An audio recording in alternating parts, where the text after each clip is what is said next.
Good afternoon, gentlemen. Welcome to Cafe Latte Chat. My name is Eddie Chua. Let me introduce you. On my right is Datuk Tun Hisan.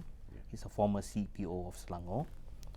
Next to him is Mr. Tony Phua. He's the second term MP. Next to Tony is Professor Sundramoorthy. He's a criminologist from USM. And next to him is Dave Avran. He is the person who runs MARAH, a crime prevention NGOs. I think he has run MARAH for about a year.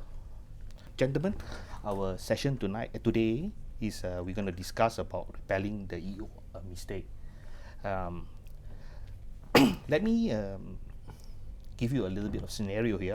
I've been a crime reporter before, and I know EO is not something that is easy. To arrest somebody under the EO, it takes a long paper trail before you can put somebody behind the bars. Well, I know there's two sides of a coin now.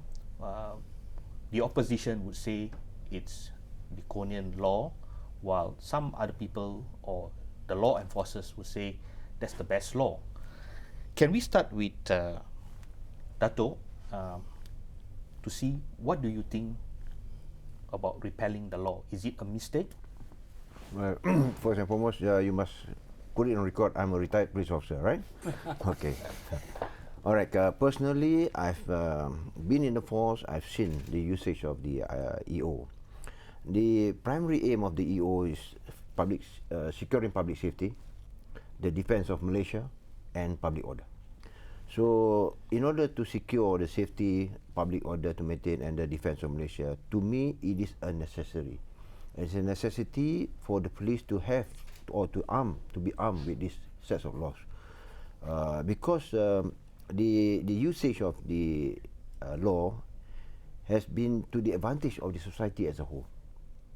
From my experience, I've been 36 years in the force, so I've been using the EOs in a few parts of the country whereby they were terrorized by criminal organization. Yeah. Datuk, do you think that the EO has been effective over these years? Yes. In what way it has been effective? Well, you can curtail, you can segregate the criminal elements from society. Basing on what Datuk have told us that it has been effective since it was introduced, why the opposition is not keen to have a similar law to EO? Number one, we would like to perhaps question its effectiveness, number one. But even without taking into account its effectiveness, let's take it as given it was effective. Whether such a law should apply in our society where someone actually gets detained without getting a fair hearing. And we all know that the EO has actually been used for many people. Some, as you said, real criminals, hardcore. And undoubtedly, out of the 2,600 people that they have detained previously, there are real criminals in there. But there's also likelihood of those who are perhaps innocent. But can I interrupt? And Mr. Phua, all these years that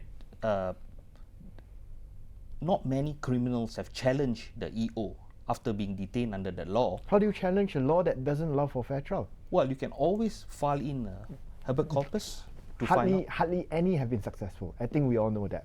So the point is there have been cases where youths, 19 years old, 20 years old, I've handled them myself, where they have actually been put under EO and sent to detention camps in Simpang Nenggam. For what? Motorcycle theft. So these things have been happening, and it has become a law that is, in our view, abused. Not by all perhaps, but by many elements within the force, where it's the easy way out to solve crime. 2,000 over people to be arrested without trial is a huge number, and if they are real criminals, we should have the sufficient professionalism to be able to bring them to court. What do you think, Professor? Do you agree with Mr. Phua? Yes and no. The bottom line is this. The issue of EO previously administered in this country, yes, there may have been some abuse, specific cases that you mentioned about, but on the whole, based on the data that the police has, they were able to put away people that were involved in various organized syndicated crime types of activities, gangland activities.